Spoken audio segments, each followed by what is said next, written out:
Every action of our lives touches on some chord that will vibrate throughout eternity, by Edwin Chaplin. What's good? And thank you for tuning into the show today. Today, I have my friend L from the FM33X Podcast. Welcome to the show. Thank you for tuning in, L. So, I got to say this.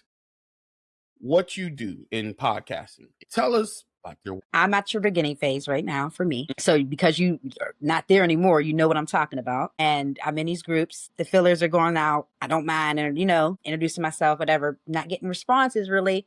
But then I met the guy. I don't want to pronounce his name wrong. Zen or Art? Okay. Yeah. Yep. He's mad cool because he was talking and throwing his own fillers out of scene. But I'm an engager. You know what I mean? If it's authentic and stuff, I'll engage. So it just how happened, it linked up, and I got to meet you guys in the group and everything. For me, like you said, it's a growing process where as soon as I gave you guys my handle, I had 3 subscribers. Do you know how happy I was to have my 3 subscribers? Oh, look, I already know because DJ, I had to call my auntie and tell her, I just got 3 subscribers. No. It just made me so when you say that, even about your views, however, no matter what number, every view counts and it's appreciated. So yeah. Man, I will tell you from the information that I've been given and the research that I've done in doing the podcast and everything, right now people are filling you out. They're trying to see if you're going to be consistent. They're trying to see what your content's going to be about, if it's relatable. Honestly, there's probably more people watching you through Facebook right now trying to see if they're going to actually tap in and engage. Keep going, keep posting, keep putting out, because that's how they're going to find out who you are and what you are. I use my primary Facebook page and I use my podcast page, and I'm always putting out. I put shorts out every day. Originally, I was doing it 4 days a week, but now I'm up to doing it 5 days a week.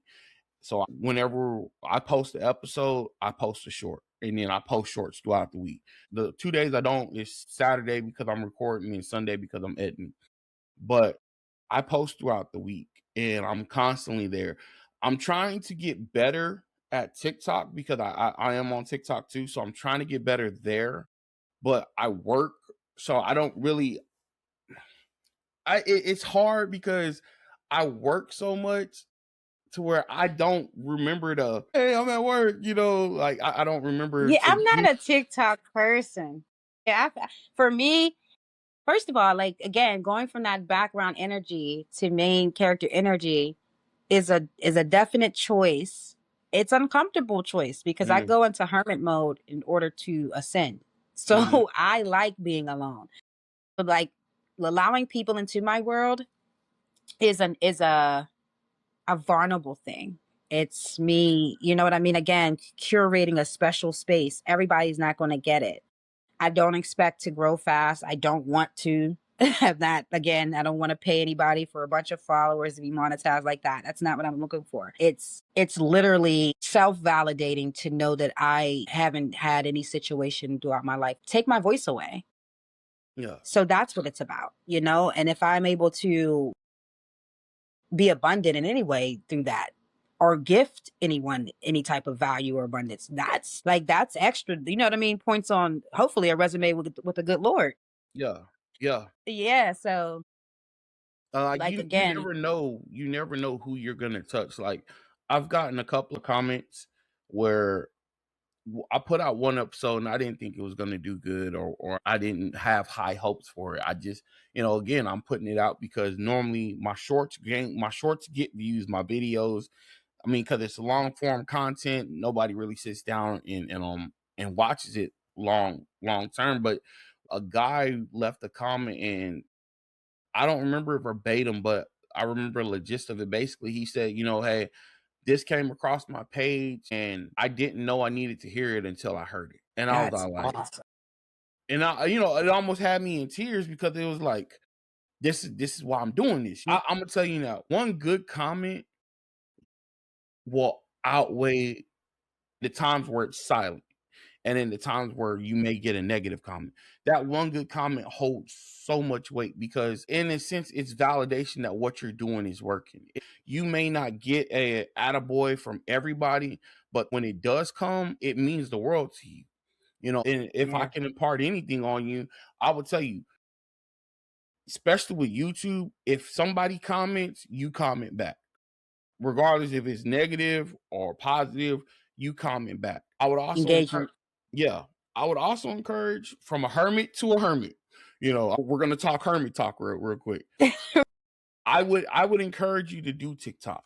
And the reason I'm gonna encourage you to do TikTok is because what you can do is you can make shorts and post your shorts on TikTok. You don't want to limit yourself in gaining more subscribers and gaining more people. You never know who you could touch on there. The reach. Now, again, growing, I'm a firm believer, grow slow. You don't want to be an overnight success or a trend. Going viral is cool, but the thing about going viral, you have to do what you did to go viral or more. And if what you did is not your normal thing, now you have to make it your norm in order to keep that level of. That's tricky. Yeah. So stay true to who you are. Stay true to what you want to do, and go slow, but don't limit your reach. Don't limit your reach. Again, my TikTok is I post my shorts. If people like it or comment, I comment back. I was doing like little TikTok videos where I would talk about things, but again, with me working, I kind of dialed that back. I was doing TikTok lives, but between taking care of the family and working, I dialed that back. I need to pick it back up. But I mean, again, you can only do what you can do with the availability that you have until you're able to do more. Right. So Now, I appreciate that advice, and I'm definitely going to take that in. I'm definitely going to take it in because before you said it or somebody that was in the potting world, it was just seeming like more influencers using it. You know what I mean? And then it was leaning more into the trending part of it. And that's just not my thing. Like, I'm like, I don't know how I'm going to keep up with that type of thing. That's crazy. So thank you for that. Yeah. I mean, TikTok is it's a little bit of everything. So you have the trends, but you can actually form your platform off of that. Now, I suck at TikTok lives. I've tried doing the TikTok lives and oh my God, I suck at it because it's like you're in a room. It's like, okay, you start your live and then like you see people come in. So they'll come in and be, they're like, oh, such and such joining. You're like, hey, you know what I'm saying? You're like, nobody's sticking around. But I'm gonna try to get better at it. But I mean, honestly, if you want to grow the platform and everything, yeah, man, you do not limit yourself. Believe me. Right now, I'm only streaming I'm on YouTube, I'm on Facebook, I'm on Instagram, I'm on TikTok and Snapchat whenever I can remember to update it. I'm only on 5 platforms. You have people who are streaming to Apple, I was doing Spotify, but I stopped because I'm going where a lot of my traction is. So, my thing is with me working and then being a dad and a husband, my mindset is I'm going to devote my time to where my traffic is coming from. And then when I get extra time or more time, then I'll start devoting it to other things. But right now, I'm focused on just the areas I know that is getting what traffic. Feeds me that. Yeah. Yep. I understood. I wouldn't tell anybody to have it any other way. Oh, I will say this. You tell us more about your podcast. What are you hoping to achieve with your platform? So it's a multimedia broadcasting platform. So think of it as an umbrella, Foresight Media. Again, after that event, wanting to heal, wanting to give myself a curated space, think of obviously Foresight looking ahead, right? So Foresight Media in itself circumferences all different types of clarity seeking, healing resource. So the idea in itself is as I'm developing and self-mastering, anything that I come with, any clarity, guidance, or anything truth that is revealed to me, that I share it again with my community, like I've always done. So I'm the type of person that anytime I get a resource by the grace of the universe and the good God, like Mm-hmm. It's not really me. He made me that way, where anytime I've gotten anything, I just always wanted to share. Like, I want to see people win. I want to see other people do good too. There's enough to go around for sure. Yeah, definitely. I like connecting people. That's another thing I was good at: project management, program management, connecting the dots, seeing the bigger picture. Mm-hmm.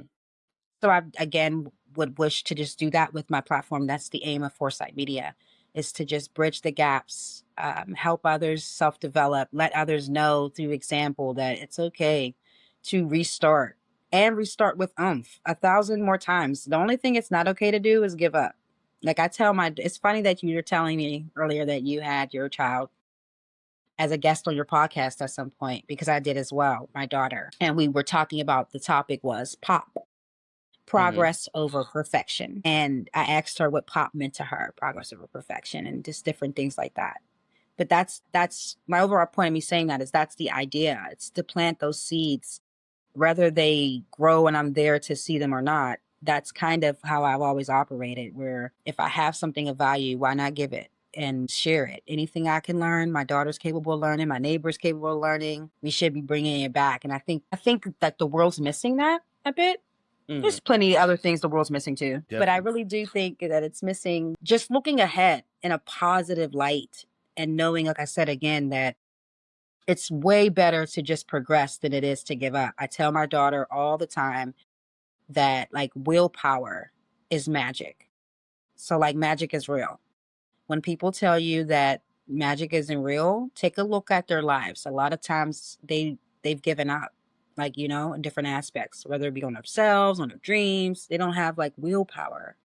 So yeah, that's what Foresight Media is all about. That's what I'm hoping to bring through my own journey, not pressing anything on anyone else, but yeah, just exposure and living.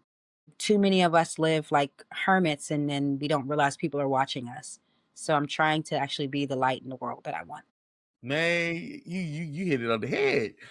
A lot of times when we think nobody's watching, that's when 9 times out of 10, all eyes are on you. And what you're teaching your daughter is very, very commendable. I tell my kids this: you can fall down 100 times, get back up 101 times. You don't lose the game until you quit. When you quit, you've officially lost, because you've said you give up. Yes, And defeat. man, I always go back. Anytime I say this, it brings me back. Rocky, what was it? Rocky 4, Rocky 5. I think it was Rocky 5. Sylvester Stallone gave this powerful monologue, and oh my God, it just touched me. And basically, he was telling his son, stop. Basically, don't quit and stop making excuses. The world isn't fair. He said it's not about how hard you get hit. It's about how you get back up and keep on Hmm. going. That's right. And that's one of the things that I've always tried to teach my kids. It's like you got to keep pressing forward, because this world ain't pretty. It ain't fair. It ain't nice. And this world it's gonna chew you up and spit you out if you let it. You got to have grit. You got to have tough skin, but you got to also know your worth. You got to know what you're worth. I think a lot of people don't know what they're really worth. They don't know their own value. They've based their value off of how other people see them, versus basing their value off of how they see themselves. And I'm not gonna lie, I'm one of those. I'm currently working to grow out of that, Hmm. because one of the things this podcast has done for me is it's helping me with my healing and getting self back together. Hmm. One of the things my wife has noticed is that I'm more confident. I'm not so much looking for validation, because if you're looking for validation in a podcast and you start podcasting, you're in the wrong line of work, because hey, a lot of times it's gonna be silence. I But just was having this conversation with a family member of mine that I'm really close to. And it's this topic is one of my favorite topics, because it stems from a place individually, in my opinion, for all of us. And for me in particular, I don't seek outward validation. Now that can be tricky, because then you're on this island of what I said go, like, you don't need a second opinion, right? And the world we live in today, I have mastered not needing that. With that being said, there always has to be a balance. And that's what I was trying to explain to my family member, is that's when you do have a tribe of feedback. You know, that's when like every leader needs a mentor. I pride myself on having people that I do trust, that I can go to, or that can come to me and be like, hey, I need you, or you should, whatever. Yeah. Tighten up It's this so shot. Do important. I love this this right here. topic Yeah. of what you're talking about. Like this is one of my favorite topics. Anything with self-development, so self-validation, self-respect, like things that you have to master within yourself before demanding of others. I love it's actually what I again teach my daughter. We have these little coin phrases where I can tell her like self-esteem is, I'll say something like that, and she'll be like, it's how you feel about yourself. Duh. Like, you know, like you have to teach children that, because like you said, we'll grow up and we'll look for that. As a child, I wasn't always this way. As a child, I definitely sought validation within my parents. It stemmed from a lot of childhood abandonment, I would think, of unstableness, right? Of like, when you don't come from like Black communities in general, because that's my community where I'm from. I can't speak on anyone else's. But when you don't come from stabilized like families where you can know what to expect all the time, your sensors go off as a kid and you're looking to make sure. So then that can show up so much differently later on in life, I think. So yeah, that topic in itself, validation, I think it should be talked about way more. Self-validation is a real thing we should embrace and we should teach our kids. Yeah. Yes, we should. Yes, we should. Well, impart us with some words of wisdom to get through this week. Okay. First off, I want to say thank you so much for having me on your pod. This is an amazing podcast. You made me feel completely comfortable, open, and I am looking forward to seeing your content in the future. Definitely wanted to be checking it out. So I'm locked in with you. Thank you for that.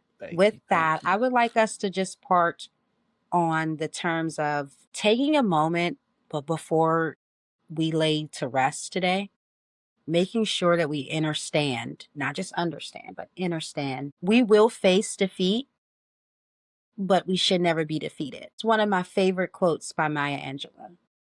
So I'll leave us with that. Yo, I have nothing to say to that. That was a good one. That was a good one. I'm going to borrow that one. But all right, y'all. Y'all already know. If you're new to this, go on and hit that like, follow, comment, share, and subscribe button. If you are true to this, leave a comment letting us know what you think about this week's episode. And as I always say, I'll catch y'all again the next time. Peace.